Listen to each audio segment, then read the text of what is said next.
प्रभु की स्तुति हो। प्रभु यीशु मसीह के मधुर नाम में आप सबों को मेरा नमस्कार। खास तौर से दिल्ली बाइबल फेलोशिप की साउथ वेस्ट कांग्रेगेशन का मैं हृदय से स्वागत करता हूं, जबकि आज आप इस ऑनलाइन वर्शिप में एक हैं और आप सब एकजुट हैं और बड़ी बड़ी इच्छा के साथ आप जमा हुए हैं मेरे प्रियो। और जब हम परमेश्वर की इच्छा करते हैं मेरे प्रियो, तो परमेश्वर हमारे बीच में होता है। पिछली बार शायद मैंने आपको बताया था इस बात को, आप यदि याद करें कि प्रभु ने बोला है कि जहाँ कहीं भी तुम 2 या 3 एकत्रित होगे मैं तुम्हारे बीच में होऊंगा। और ना सिर्फ तुम्हारे बीच में होऊंगा, यदि तुम किसी एक बात में सहमत होगे वो मैं तुम्हारे लिए पूरी कर दूंगा। तो परमेश्वर की उपस्थिति हमारे बीच में है। हम ज़रूर अपने अपने घरों में अलग अलग जगहों पे बैठे हैं। मैं इस समय दिल्ली में नहीं हूँ, मैं बनारस से इस ऑनलाइन वर्शिप को कर रहा हूँ और आप में से ज़्यादातर लोग जो हैं वो दिल्ली से इसमें जुड़े हुए हैं। लेकिन हम अपने अपने घरों में जो है परमेश्वर के वचन से, उसकी आराधना से, उसकी प्रार्थना से भर दिए जाना चाहते हैं मेरे प्रियो। बड़ी इच्छा के साथ हम बैठे हुए हैं और परमेश्वर जो है हम सबके साथ है। परमेश्वर ने अपने वचन में जो वादा किया है उसके अनुसार वो हम सबके साथ है। और इसलिए मेरे प्रियो हम अपनी सारी चिंताओं के साथ और अपनी सारी दुखों के साथ, अपनी सारी परेशानियों के साथ जो है परमेश्वर के पास आ सकते हैं और परमेश्वर को हम वो दे सकते हैं। और परमेश्वर ने जो कुछ भी प्रभु यीशु मसीह ने हमारे लिए भला तैयार किया है उसको जो है अपने जीवन में हम ले सकते हैं। तो फिर से एक बार मैं स्वागत करता हूँ DBF साउथ वेस्ट का, आपकी कांग्रेगेशन का और आपके पास्टर रेवरेंड आनंदलाल का, आपके पास्टर रेवरेंड आनंदलाल का, और मेरे मित्र और मेरे बहुत अच्छे मित्र। और फिर से उन्होंने ये अवसर मुझे दिया। थोड़ी सी व्यस्तता थी लेकिन फिर भी जो है मैंने इसको स्वीकारा है, क्योंकि ये मेरा एक जॉय है, ये मेरा एक आनंद है कि मैं परमेश्वर के वचन को बांटूं। तो आप सबों को मैं फिर से एक बार प्रभु यीशु मसीह के मधुर नाम में नमस्कार करता हूं और आपका इस आराधना में स्वागत करता हूं। आइए हम प्रार्थना करें और प्रार्थना के साथ आज की इस आराधना को हम शुरू करें। प्रेम पिता परमेश्वर, हम आपका धन्यवाद देते हैं आज के सुंदर दिन के लिए जो आपने हमें दिया है। हम धन्यवाद देते हैं इस सांझ की बेला के लिए। प्रभु, आज Delhi Bible fellowship south west congregation पिता परमेश्वर अपने पास्टर के साथ, सीनियर पास्टर आनंदलाल जी के साथ, और वो अपने अपने घरों में पिता परमेश्वर आज इस आराधना में एकजुट हैं ऑनलाइन। पिता परमेश्वर, हम आपका धन्यवाद देते हैं प्रभु, उनके इस भूख और प्यास के लिए हम आपका धन्यवाद देते हैं। और आपसे हम विनती करते हैं पिता परमेश्वर कि आप आज सबसे बातचीत करें और उनके पिता परमेश्वर जिन स्थानों में जहाँ पे जिसको ज़रूरत है प्रभु, उन स्थानों में आपका वचन ये पहुँचने पाए, आपकी आराधना ये पहुँचने पाए।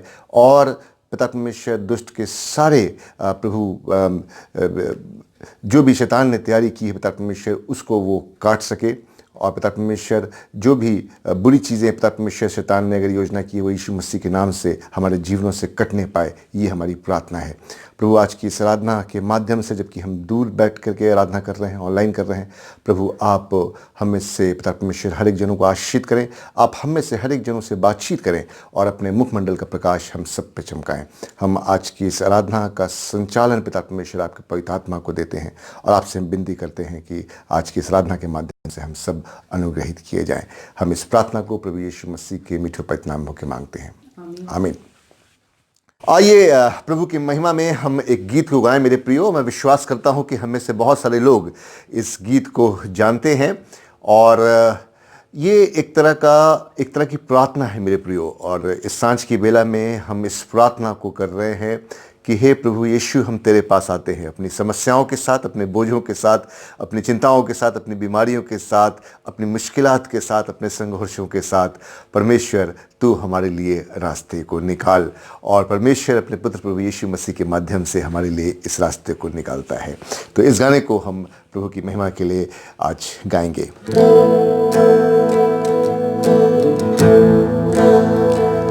तेरे पास आता हूँ यीशु, तेरे पास आता हूँ यीशु, तेरे पास। हर पल मेरी हर सांस तेरी स्तुति करती रहे। हर पल मेरी आवाज तेरी महिमा गाती रहे हर पल, मेरी हर सांस तेरी स्तुति करती रहे हर पल, मेरी आवाज तेरी महिमा गाती रहे। ओ यीशुआ यीशुआ यीशुआ यीशुआ ओ यीशुआ यीशुआ यीशुआ यीशुआ यीशुआ हर पल मेरी आवाज तेरी महिमा गाती रहे हर पल, मेरी हर सांस तेरी स्तुति करती रहे हर पल, मेरी आवाज तेरी महिमा गाती रहे। ओ यीशुआ यीशुआ यीशुआ यीशुआ ओ यीशुआ यीशुआ यीशुआ यीशुआ यीशुआ यीशुआ यीशुआ ओ यीशुआ यीशुआ यीशुआ यीशुआ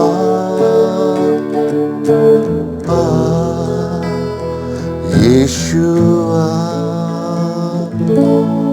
प्रेम पिता परमेश्वर, हम आपका धन्यवाद देते हैं प्रभु। हमने आपको आमंत्रित किया है अपने बीच में, और पिता परमेश्वर सबसे ऊंचा स्थान हम आपको देते हैं प्रभु। आप हमसे संबंधित हर एक बातों को जानते हैं। होने दें पिता परमेश्वर कि आप आज इस मीटिंग में, इस आराधना में हम सबसे बातचीत करें, और पिता परमेश्वर अपने उद्धार का दर्शन, अपने छुटकारे का दर्शन हम सबों को कराएं। हम इस प्रार्थना को प्रभु यीशु मसीह के नाम से मांगते हैं। अब वो समय होगा मेरे प्रियो जब हम मध्यस्थता की प्रार्थना करेंगे। और मुझे बहुत अच्छा लगा इस मॉड्यूल में जब पास्टर ने मुझसे बोला कि पास्टर हमारे यहाँ हम पढ़ित निवेदन भी करते हैं अपने इस प्रार्थना में, और परमेश्वर ने हमको ये सिखाया है, प्रभु यीशु मसीह ने हमको ये सिखाया है कि हमें जो है न सिर्फ अपने लिए बल्कि हमें सब के लिए प्रार्थना करनी है। अपने पड़ोसी के लिए, और अपने अपने देश के लिए, अपने प्रधानमंत्री जी के लिए, राष्ट्रपति जी के लिए, और हर जन के लिए, बीमारों के लिए, हर जन के लिए हमें प्रार्थना करनी है। तो एक बहुत अच्छी उत्साह की बात है। और इस मॉड्यूल की सबसे खूबसूरत बात है कि इसमें आपने पढ़ित निवेदन का एक सेक्शन रखा है। तो अभी हम पढ़ित निवेदन में जाएंगे मेरे प्रियो। और जब हम एक सहमति में प्रार्थना करते हैं, और जब हम एक सहमति में हाँ और आमीन बोलते हैं मेरे प्रियो, तो वो प्रार्थना हाँ और आमीन में सुनी जाती है ना, क्योंकि हम विश्वास तो आशा की वस्तुओं का निश्चय और अनदेखी वस्तुओं का प्रमाण है। ठीक है ना, बाइबल इस बात को बताती है हिब्रूज़ में ना, हिब्रूज़ 11:1 में, इब्रानियों की पुस्तक 11 अध्याय 1 पद में इस बात को हमें बताती है। तो हम विश्वास उन बातों की जिनकी आशा हम कर रहे हैं उनका हम निश्चय करते हैं प्रार्थना में कि वो हमें मिल गई हैं और परमेश्वर ने वो हमारे लिए पूरी कर दी हैं। ये हमारा विश्वास है मेरे प्रियो। तो इसलिए जो है जब हम दूसरे के लिए प्रार्थना करते हैं तो परमेश्वर हमारी अपनी नीड्स को, हमारी अपनी ज़रूरतों को जो है स्वतः ही पूरी कर देता है। और इसलिए जो है हम पठित निवेदन करते हैं। तो ये वो समय होगा जबकि हम पठित निवेदन की प्रार्थना में जाएंगे और इस समय हम समस्त मानव जाति के लिए प्रार्थना करें और अपनी प्रार्थनाओं में निरंतर हम निवेदन करें प्रभु यीशु मसीह के सामने, यीशु के साथ हम निवेदन करें और अपनी प्रार्थनाओं को परमेश्वर के सामने हम यीशु मसीह के नाम से अर्पण करें। हे क्रिस्त, हम प्रार्थना करते हैं कि समस्त संसार में न्याय और शांति स्थापित हो और प्रत्येक मनुष्य भरपूर जीवन प्राप्त करे। हे दयावान प्रभु, हमारी प्रार्थना सुनो। हम प्रार्थना करते हैं पिता परमेश्वर इस समय अपने नगरों के लिए, खास तौर से हम दिल्ली के लिए प्रार्थना करते हैं पिता परमेश्वर, और हम बनारस के लिए प्रार्थना करते हैं पिता परमेश्वर, और पूरे भारत देश के लिए हम प्रार्थना करते हैं। हर एक गांव के लिए उसके हम प्रार्थना करते हैं पिता परमेश्वर। प्रभु, हम पूरे देश के लिए प्रार्थना करते हैं और हम प्रार्थना करते हैं पिता परमेश्वर कि आप उन बातों से लोगों को दूर रखें जिनमें से पिता परमेश्वर, जिनके कारण आपसी फूट होते हैं, आपसी झगड़े होते हैं, और हमारे देश में पिता परमेश्वर सच्ची एकता की बढ़ती के लिए हे दयावान प्रभु, हमारी प्रार्थना सुनो। हम उन सब लोगों के लिए प्रार्थना करते हैं पिता परमेश्वर जो कृषि में हैं, उद्योग में हैं और व्यापार में लगे हुए हैं, और सब मजदूरों और कारीगरों के लिए हम प्रार्थना करते हैं और उन सब लोगों के लिए भी प्रार्थना करते हैं पिता परमेश्वर जो अपनी सेवा से हमारी आवश्यकताओं की पूर्ति करते हैं। हे दयावान प्रभु, हमारी प्रार्थना सुनो। हम तमाम अध्यापकों के लिए और हम छात्रों के लिए प्रार्थना करते हैं पिता परमेश्वर, हम वैज्ञानिकों के लिए और हम लेखकों के लिए और कलाकारों के लिए पिता परमेश्वर, और उन सब व्यक्तियों के लिए प्रार्थना करते हैं जो अपने विचारों से हमको और हमारे विचारों को पिता परमेश्वर प्रभावित करते हैं। हे दयावान प्रभु, हमारी प्रार्थना सुनो। उन सब लोगों के लिए हम प्रार्थना करते हैं जो दुखी हैं, वो बेरोजगार हैं, भूखे और प्यासे हैं, दरिद्र और दलित हैं, बीमार और मरणासन हैं, और उन सब व्यक्तियों के लिए जो ऐसे लोगों की सेवा करते हैं। हे दयावान प्रभु, हमारी प्रार्थना सुनो। सब ख्रिस्तीय लोगों की एकता के लिए हम प्रार्थना करते हैं पिता परमेश्वर, जो प्रभु यीशु मसीह के राज्य को फैलाते हैं, जो आपके राज्य को फैलाते हैं पिता परमेश्वर, यीशु मसीह के नाम को लेकर के। और पिता परमेश्वर, हम तमाम ख्रिस्तीय लोगों की एकता और मेल मिलाप के लिए प्रार्थना करते हैं और समस्त संसार में उनकी गवाही और सेवा कार्य के लिए हम प्रार्थना करते हैं पिता परमेश्वर। आप हमारी प्रार्थना सुने। हे दयावान प्रभु, हमारी प्रार्थना सुनो। भारत में तेरी जो समस्त कलीसियाएं हैं पिता परमेश्वर, जो आपकी कलीसियाएं हैं, उनके लिए हम प्रार्थना करते हैं, उनकी परिषदों के लिए, उनकी काउंसिल्स के लिए पिता परमेश्वर, उनके बोर्ड्स के लिए पिता परमेश्वर। हम प्रार्थना करते हैं अपने सीनियर पास्टर्स के लिए, बिशप्स के लिए पिता परमेश्वर, मॉडरेटर्स के लिए पिता परमेश्वर। हम दक्षिण भारत कलीसिया के मॉडरेटर के लिए प्रार्थना करते हैं, मार्थोमा कलीसिया के मेट्रोपॉलिटन के लिए प्रार्थना करते हैं, और पिता परमेश्वर हम जहाँ पे बिशप्स होते हैं हम उन बिशप्स के लिए प्रार्थना करते हैं पिता परमेश्वर। सीनियर पास्टर्स होते हैं, सीनियर पास्टर्स के लिए हम प्रार्थना करते हैं कि आपकी कलीसिया के अनसंधर सेवकों के लिए हम प्रार्थना करते हैं कि वो अपनी सेवा में विश्वस्त रहें। हे दयावान प्रभु, हमारी प्रार्थना सुनो। प्रभु, हम ये प्रार्थना करते हैं कि आप हमें ये वर दें कि आपके उन सब भक्तों के साथ जिन्होंने अपने जीवन में आपकी निष्ठापूर्वक सेवा की है, हम भी आपके राज्य के नित्य आनंद में भागी हो सकें। हे दयावान प्रभु, हमारी प्रार्थना सुनो। हमारी प्रार्थना सुन पिता परमेश्वर। हे स्वर्गिक पिता, अपने राज्य को शीघ्र प्रकट कर और हमारी इन प्रार्थनाओं को सुन। हम तेरे पुत्र अपने प्रभु और उद्धारकर्ता यीशु ख्रीस्त के नाम से ये मांगते हैं, आमीन। आमीन। ये समय होगा मेरे प्रियो जबकि हम आज के वचन के पाठ को सुनेंगे, और आज का जो वचन का पाठ है वो लिया गया है मत्ती रचित सुसमाचार से, the gospel of Matthew chapter 13 versus 1 through 9, है ना। मत्ती रचित सुसमाचार उसका 13वां अध्याय 1 पद से लेकर के 9 पद तक मैं आपके लिए पढ़ूंगा। उसी दिन यीशु घर से निकलकर झील के किनारे जा बैठा, और उसके पास ऐसी बड़ी भीड़ इकट्ठी हुई कि वो नाव पर चढ़ गया और सारी भीड़ किनारे पे खड़ी रही। और उसने उनसे दृष्टांतों में बहुत सी बातें कहीं कि एक बीज बोने वाला बोने निकला। बोते समय कुछ बीज मार्ग के किनारे गिरे और पक्षियों ने आकर उन्हें चुग लिया। कुछ बीज पथरीली भूमि पे गिरे जहां उन्हें बहुत मिट्टी ना मिली, और गहरी मिट्टी ना मिलने के कारण वो जल्द उगाए, पर सूरज निकलने पर वे जल गए और जल ना पकड़ने पर सूख गए। कुछ बीज झाड़ियों में गिरे और झाड़ियों ने बढ़कर उन्हें दबा डाला। पर कुछ बीज अच्छी भूमि पर गिरे और फल लाए, कोई 100 गुना, कोई 60 गुना, कोई 30 गुना, जिसके कान हो वो सुन ले। ये प्रभु यीशु ख्रीस्त का शुभ समाचार है। यीशु क्रिस्त तेरी स्तुति हो। आइए इस वचन के लिए हम प्रार्थना करें, और जो पढ़ा है और जो इस पर मनन करेंगे उसके लिए हम प्रार्थना करें। प्रिय पिता परमेश्वर, हम आपका धन्यवाद देते हैं आपके वचन के लिए। आपका वचन जीवित वचन है, और ये जीवित वचन हम मनुष्यों के लिए आपके जीवन को हम में उत्पन्न करता है, और हम आपकी स्तुति करते हैं। जो वचन पढ़ा है पिता परमेश्वर, उसको हम मनन करें, और पिता परमेश्वर उससे हम जीवन पाएँ। इसको हमारे हृदयों पर आप आशीषित करें। प्रार्थना को प्रभु यीशु मसीह के नाम से मांगते हैं, आमीन। प्रियो, वो अब समय आ गया जब हम परमेश्वर के जीवनदायी वचन को अपने जीवनों के अंदर जगह दें। हमारे पास अपना जीवन है मेरे प्रियो, लेकिन जब हम परमेश्वर के वचन को पढ़ते हैं, उसको हम मनन करते हैं, तो परमेश्वर का जीवन हमारे जीवनों के अंदर उत्पन्न होता है। ठीक है ना?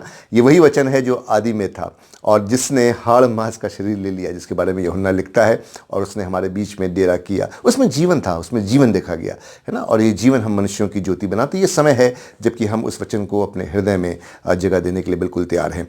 जो सेक्शन मैंने आपके सामने अभी पढ़ा है, उसको हम बहुत ही भली भांति जानते हैं मेरे प्रियो, है ना? मत्ती 13 अध्याय, और एक बीज बोने वाले की कहानी। हम संडे स्कूल के समय से इसको सुनते आए हैं, और ये दृष्टांत जो है वो हमें बहुत ही अच्छी तरह से उससे हम परिचित हैं।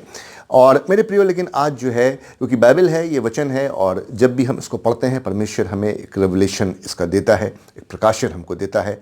और जब मैंने इसको पढ़ा तो परमेश्वर ने मुझे भी इसका प्रकाशन दिया, और उस प्रकाशन को मैं आपके साथ जो है शेयर करना मांगता हूँ। मत्ती रचित समाचार उसका 13वां अध्याय बहुत ही सुंदर है मेरे प्रियो। और जैसे ही वो स्टार्ट होता है, वो ये बताता है कि यीशु मसीह जो है वो निकल करके, उसी दिन यीशु मसीह आगे निकल करके झील के पास पहुंचा, झील के किनारे जा बैठा, और एक बड़ी भीड़ जो है उसके पीछे आ गई, है ना? इस तरह से स्टार्ट होता है। यदि आपकी बाइबल्स आपके पास खुली हुई है तो आप इसको देख सकते हैं कि झील के पास वो बैठा, और बड़ी भीड़ ने उसको आकर के उसके पास इकट्ठी हुई, और वो नाव पे चढ़ गया। मेरे प्रियो, प्रभु यीशु मसीह की एक बहुत ही खूबसूरत बात थी, एक बहुत ही सुंदर बात कि जहाँ भी प्रभु यीशु मसीह जाते थे, भीड़ की भीड़ उनके पीछे आती थी। क्यों? क्योंकि वो यीशु मसीह से सुनना चाहते थे। यीशु मसीह के शब्दों में जीवन था, यीशु मसीह के पास चंगाई थी, यीशु मसीह के पास लोगों के बोझ को ले लेने की क्षमता थी, या उसको बोले कि पावर था उनके पास, सामर्थ्य थी उनके पास। और यीशु मसीह जहाँ भी जाते थे, एक बड़ी भीड़ जीवन पाने के लिए उनके पास जाती थी। ऑफ कोर्स कुछ लोग उनके अंदर कमियां निकालने के लिए भी आते थे, इस बात को हम जानते हैं, और कुछ लोग शायद खाने पीने के लिए भी आते थे, कि यीशु मसीह उनको खाना पीना भी खिलाता था, है ना? लेकिन ज़्यादातर जो लोग हैं वो यीशु मसीह से जीवन पाने के लिए आना चाहते थे। तो एक बहुत सुंदर बात है, आज हम भी जो है प्रभु यीशु मसीह से जीवन पाने के लिए आज इस फेसबुक के माध्यम से और इस पेज के माध्यम से जो पास्टर आनंदलाल जी ने बनाया है, उसके माध्यम से हम एकत्रित हैं। तो हम जीवन पाने के लिए मेरे प्रियो उपस्थित हैं, और प्रभु यीशु मसीह के वचन में जीवन है। यहाँ पे एक कहानी है मेरे प्रियो, एक दृष्टांत है, और यीशु मसीह ने इसको समझाया भी आगे। आपने भी इसको कई बार सुना होगा, मैं विश्वास करता हूँ, और हम पास्टर्स भी इसको काफ़ी प्रीच करते हैं। यहाँ पे एक व्यक्ति है मेरे प्रियो, और वो एक अच्छा काम करने के लिए चला है ना? मेहनत करना चाहता है, एक अच्छा काम करने के लिए चला है। और अच्छा काम क्या है? अच्छा काम यह है कि वो बीज को बोना चाहता है। और अच्छा काम मैंने इसलिए बोला कि उसके मन में एक बहुत बड़ी आशा है, एक बहुत बड़ी इच्छा है कि जब मैं इन बीजों को बोऊंगा तो इससे फसल निकलेगी, और जब फसल निकलेगी तो उसका क्या फ़ायदा होगा? उस फसल से मुझको 2 फायदे होंगे। पहला फ़ायदा ये कि उस फसल से मुझको रोटी मिलेगी, राइट, फूड मिलेगा मुझे, और दूसरा अगली बार बोने के लिए बीज भी मिलेंगे।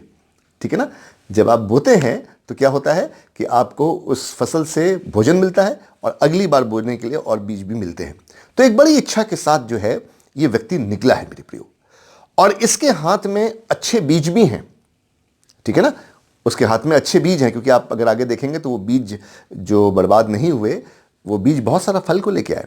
तो उस व्यक्ति के हाथ में अच्छे बीज भी हैं। अच्छा, बीज की क्या क्वालिटी है ना? एक छोटा सा काला सा या भूरा सा एक दाना जैसा वो बीज दिखाई देता है, सूखा सा, लेकिन उसके अंदर लाइफ होती है मेरे प्रियो, है ना? जब उसको रोपा जाएगा, जो उसको ध्यान दिया जाएगा उसके ऊपर, तो उसमें से जीवन जो है वो फूट के निकलेगा। तो मैं क्या बोलना चाह रहा हूँ कि एक ऐसा व्यक्ति है जिसके पास अच्छे बीज हैं, अच्छी इच्छा है, और अच्छा विश्वास भी है, और अच्छी आशा भी है उसके पास, है ना? कि जब हम इसको बोएंगे तो बहुत सारा फल लेके आएगा ये। लेकिन जब हम इस पैराबल को आगे पढ़ते हैं, इस दृष्टांत को जब हम आगे पढ़ते हैं, तो हम ये देखते हैं मेरे प्रियो कि इस व्यक्ति का ज्यादातर जो काम है, ऐसा लगता है, प्रतीत होता है कि वो बर्बादी में जा रहा है, वो वेस्ट में जा रहा है। Much of his work is going into waste, है ना। अगर आप इसको पढ़ेंगे आगे, आप जानते हैं इसको, तो क्या हुआ, तो कि कुछ बीज जो है वो किनारे गिर गए, झाड़ियों ने दबा लिया, कुछ चिड़ियों ने चुग लिया, कुछ पथरीली भूमि पे गिर गए। ये सब क्या है? ये सब लग रहा है कि ये काम इतनी अच्छी इच्छा होने के बाद, सब कुछ होने के बाद भी जो है, इस व्यक्ति का जो जो बीज हैं, जो अच्छे बीज हैं, वो वेस्ट में जा रहे हैं। और इस चीज़ को जब हम देखते हैं मेरे प्रियो, तो इस बात को हम समझते हैं, इस बात को हम जानते हैं। एक बात हमें समझ में आती है, वो ये कि इस दुनिया में यहाँ पे दो सच हैं। मैं पहली बात, तो आप बोलेंगे कि सच तो एक होता है, लेकिन मैं बोलूँगा कि दो चीज़ें हैं बहुत इंपॉर्टेंट, जिसको हमें समझना है। पहली चीज़ तो ये कि जो ईवल है वो बहुत स्ट्रांग है। Evil is strong. इस बात को आप समझ लीजिए थोड़े समय के लिए, या इसको आप समझ लीजिए, इसको भूलना नहीं है, इसको याद रखना है। जिस दुनिया में हम रहते हैं, या जिस दुनिया में जिस जगह पे ये व्यक्ति काम कर रहा है, वहाँ पे ईवल जो है, ये दुष्टता जो है, वो बहुत मजबूत है, वो बहुत ताकतवर है, वो बहुत समर्थी है। ठीक है, ईवल इज स्ट्रांग। लेकिन आगे जब हम इसको पढ़ते हैं मेरे प्रियो, तो हम देखते हैं कि उसके जो बीज हैं वो सिर्फ बर्बादी में नहीं गए, बहुत सारे बीज जो हैं 100 गुना तक फल लेके आए। तो इस बात को हम ऐसे समझ सकते हैं कि God's hands are stronger than that evil। तो ये दो बातें आपको याद रखनी है अभी, जबकि हम इसको आगे पढ़ रहे हैं, इस पर मनन कर रहे हैं। पहली बात, the evil is strong, evil is strong। दूसरा पहलू, but God's hands are stronger than that evil। evil जो है, दुष्टता बहुत मजबूत है, पर परमेश्वर का हाथ उस दुष्टता से ज्यादा है, पावरफुल है। ठीक है, इस आसमान के नीचे और इस पृथ्वी के ऊपर और कोई दूसरा नाम नहीं दिया गया जिससे मनुष्य जाति छुटकारा पा सके, उद्धार पा सके, शांति पा सके, उस ईवल से बाहर निकल सके। सिर्फ एक नाम, कौन सा? प्रभु यीशु मसीह के नाम। बिल्कुल सही कहा आपने। तो प्रभु यीशु मसीह का नाम जो है दिया गया। अब यहाँ पे मैं एक बात बोलना चाहता हूँ, इस व्यक्ति से अपने आप को थोड़ा सा कंपेयर करें, है ना, और बड़ा ही जाना पहचाना आपको लगेगा। इस व्यक्ति के हाथ में मैंने आपको बताया कि अच्छे बीज हैं, अच्छा विश्वास है और अच्छी आशा है। उसी तरह से कई बार ये जो बीज है, ये हमारे पास भी होता है, और इस बीज को मैं अपने रेवलेशन में, अपने प्रकाशन में बोलूँगा प्रार्थना का बीज। ठीक है, इसको मैं आपको समझाता हूँ। हमारे हाथ में एक बीज है जो प्रार्थना का बीज है, विश्वास का बीज है, आशा का बीज है। लेकिन कई बार ऐसा लगता है कि much of our prayers are going into waste. हमारी बहुत सारी प्रार्थनाएं जो हैं वो ऐसा लगता है कि बर्बादी में चली जा रही हैं। क्यों? क्योंकि जब उन प्रार्थनाओं का उत्तर सही समय में नहीं मिलता, तो हमें लगता है कि हमारी प्रार्थनाएं जो हैं वो बर्बादी में चली गई, या जिस तरीके से हम चाहते हैं उस तरीके से उन प्रार्थनाओं को उत्तर हमें नहीं मिलता, तो हमें लगता है कि हमारी प्रार्थनाएं जो है वो वेस्ट में चली गई। बड़ी इच्छा है हमारे साथ, और हम उन प्रार्थनाओं को ले करके बड़े विश्वास में और आशा में अपने जीवन में आगे चल पड़े हैं, जैसा कि ये व्यक्ति उन अच्छे बीजों को लेकर के चल पड़ा है। हम भी जो है चल पड़े मेरे प्रिय, और हम जो है, लेकिन जब हम चल रहे हैं अपनी दुनिया में, ठीक है ना, इस दुनिया में, तो हम देख रहे हैं कि हमारे बहुत सारे बीज जो है वो वेस्ट में चले जा रहे हैं। तो एक बात को हमेशा ध्यान रखिएगा, कभी भी निरुत्साहित मत होइएगा।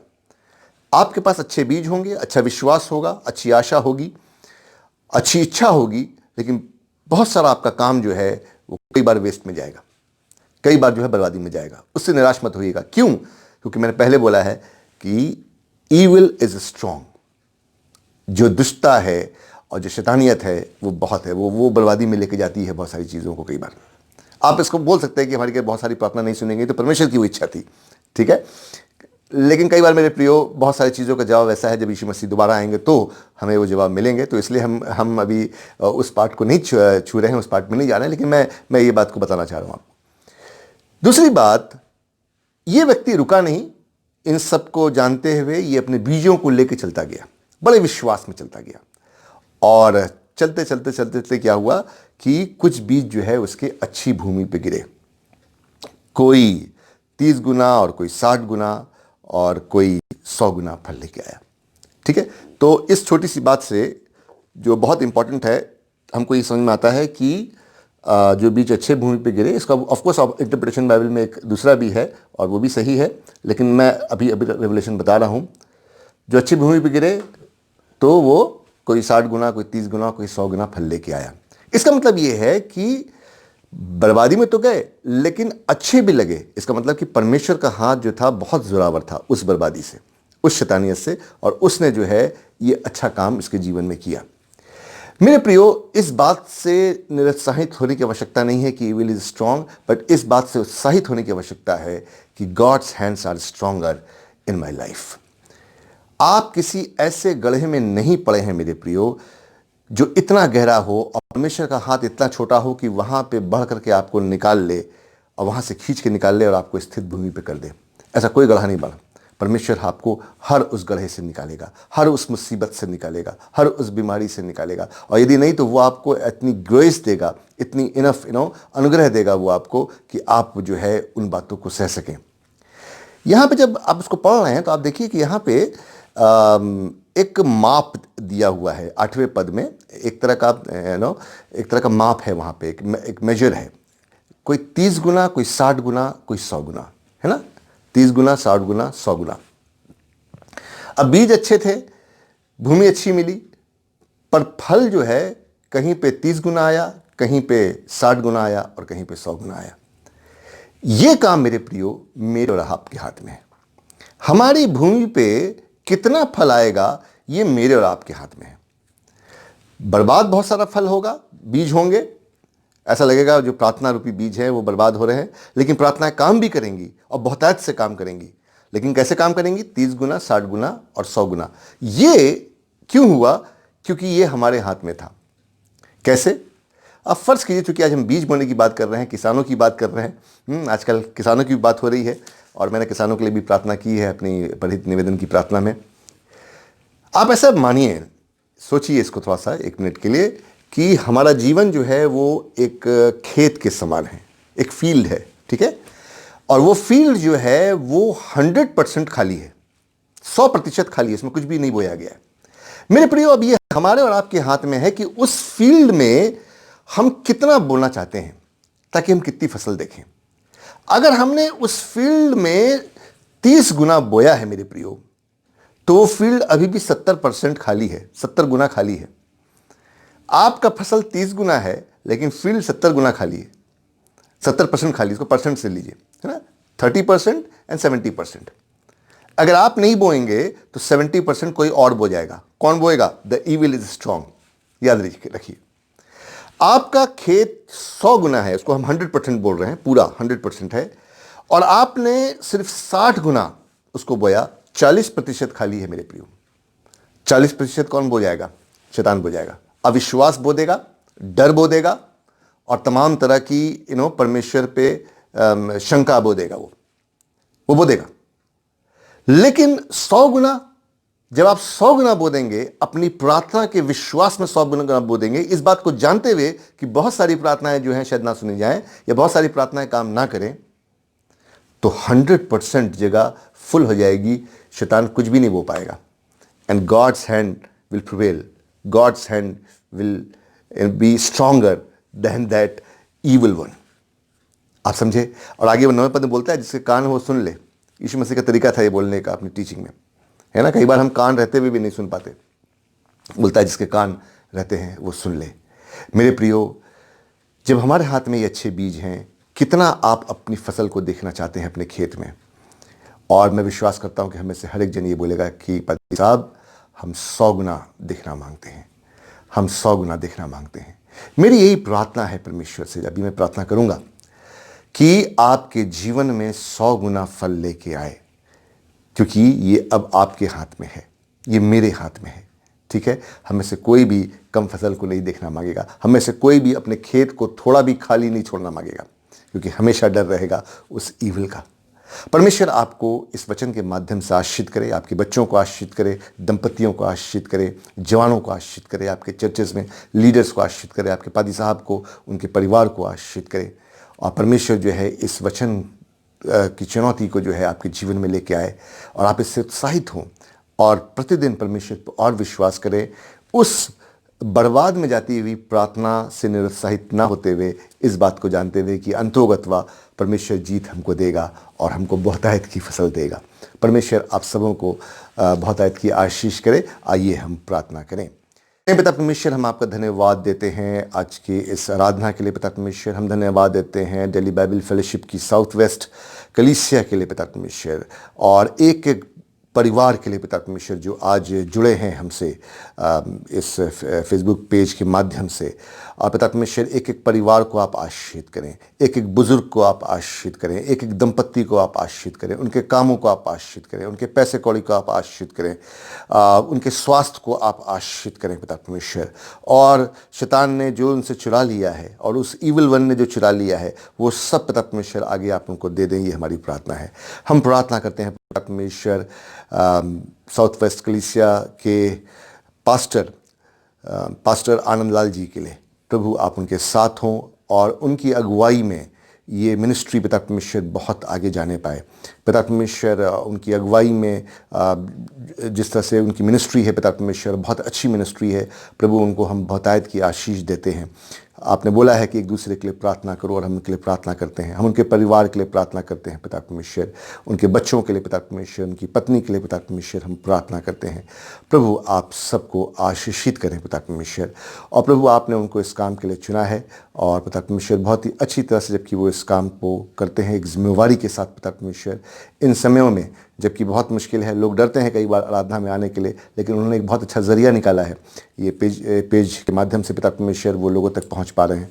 हम आपकी स्तुति करते हैं प्रभु। उनके पूरे घर को, उनके पैसे कौड़ी को, उनके स्वास्थ्य को आपके नाम से हम आशीषित करते हैं। प्रभु यदि कलीसिया में उनके कोई बीमार है, प्रभु आप अपने हाथों को उन पर फैलाएं, पूरी चंगाई ने पिता परमेश्वर। आपके लहू को उनकी कलीसिया के DBF साउथ वेस्ट की कलीसिया के ऊपर, और बल्कि पिता परमेश्वर सारे लोग जो इस समय सुन रहे हैं, सारे लोग जो हमसे कनेक्टेड हैं पिता परमेश्वर, उन सब में यदि कोई बीमार है, कोई मुसीबत में है, किसी को कोई दर्द है, कोई टर्मिनल इलनेस है, किसी को पैसे कौड़ी की समस्या है, कोई बंद रास्ते हैं पिता परमेश्वर, जवान डिसीजन नहीं ले पा रहे हैं, प्रभु उन सब को पिता परमेश्वर आप मदद करें। और प्रभु हम आपके लोग हैं, आपके नाम के कहलाते हैं, हम मसीह लोग कहलाते हैं पिता परमेश्वर। हम आपसे प्रार्थना करते हैं पिता परमेश्वर कि आप पिता परमेश्वर सबको अपनी महिमा के लिए आगे बढ़ाएं और पिता परमेश्वर आप उनके मन से चिंताओं को ले लें। हम अपने देश के लिए प्रार्थना करते हैं पिता परमेश्वर, अपने प्रधानमंत्री जी, अपने राष्ट्रपति जी, अपने पिता परमेश्वर देश के स्टेट्स के राज्यपालों के लिए पिता परमेश्वर, चीफ मिनिस्टर्स के लिए प्रार्थना करते हैं पिता परमेश्वर आप सबके साथ हों। खासतौर से पिता परमेश्वर हम प्रार्थना करते हैं पिता परमेश्वर कि देश में जो पिता परमेश्वर यदि कोई पिता परमेश्वर ऐसी कन्फ्यूजन होती हैं वो सब पिता परमेश्वर शांत हों और पिता परमेश्वर हमारे देश में खुशहाली रहे। हम पिता परमेश्वर सबके लिए प्रार्थना करते हैं, मिनिस्ट्रीज़ के लिए पिता परमेश्वर, और जो देश को हमारे चलाते हैं पिता परमेश्वर, हमारे प्रधानमंत्री, राष्ट्रपति और स्टेट के चीफ मिनिस्टर, उन सबों को अच्छा स्वास्थ्य दें पिता परमेश्वर और होने दें पिता परमेश्वर की अपनी महिमा के लिए। प्रभु आप उनको वहाँ लेके आए हैं, आपने पिता परमेश्वर उनको पिता परमेश्वर हमारे ऊपर प्रभु सरकारें बनाई हैं और हम उन सरकारों का पालन करते हैं, उनके नियमों का पालन करते हैं और पिता परमेश्वर में हम चलते हैं। हम आपकी स्तुति करते हैं पिता परमेश्वर। हम हर एक जन के लिए प्रार्थना करते हैं। यदि हमने कोई बात छोड़ दी है प्रभु आप जानते हैं कि हमें किन बातों की आवश्यकता है। यदि कोई अपने बर्थडे को मना रहा है आप उसे बतायत की आशीषित करें इस हफ्ते में। यदि कोई अपनी एनिवर्सरी को मना रहा है पिता परमेश्वर आप उनको पिता परमेश्वर आप आशीषित करें। हम पिता परमेश्वर इस प्रार्थना को प्रभु यीशु मसीह के मीठे पवित्र नाम में होकर मांगते हैं, आमीन। प्रभु की प्रार्थना हम एक साथ मिलकर करें। हे हमारे पिता तू जो स्वर्ग में है, तेरा नाम पवित्र माना जाए, तेरा राज्य आए, तेरी इच्छा जैसे स्वर्ग में पूरी होती है वैसे पृथ्वी पूरी हो। हमारे प्रतिदिन की रोटी तू आज हमें दे, हमारे अपराधों को क्षमा कर जैसे हमने अपराधियों को क्षमा किया है। हमें परीक्षा में डाल परंतु बुराई से बचा, कि राज पराक्रम महिमा अब और सदा सर्वदा काल तेरी है, आमीन। आशीर्वाद ग्रहण करें और परमेश्वर की शांति जो सारी समझ से परे है, परमेश्वर के और उसके पुत्र हमारे प्रभु यीशु ख्रीस्त के ज्ञान और प्रेम में आपके हृदय उसके विचारों को सुरक्षित रखे। और सृष्टिमान परमेश्वर पिता पुत्र पवित्र आत्मा की आशीष आप पर हो, आपके परिवारों पे हो, आपके बच्चों पे हो, दंपतियों पे हो, आपके कामकाज, आपके पैसे कौड़ी, आपके चलने उठने बैठने खाने पीने और आपके स्वास्थ्य पर, आपके संपूर्ण जीवन पे हो और अब से लेके सदा सर्वदा काल तक होती जाए। शांति से पूर्ण होकर जाएं, प्रभु से प्रेम करें और उसकी सेवा करें ख्रीस्त यीशु के नाम में, आमीन। जय मसीह की।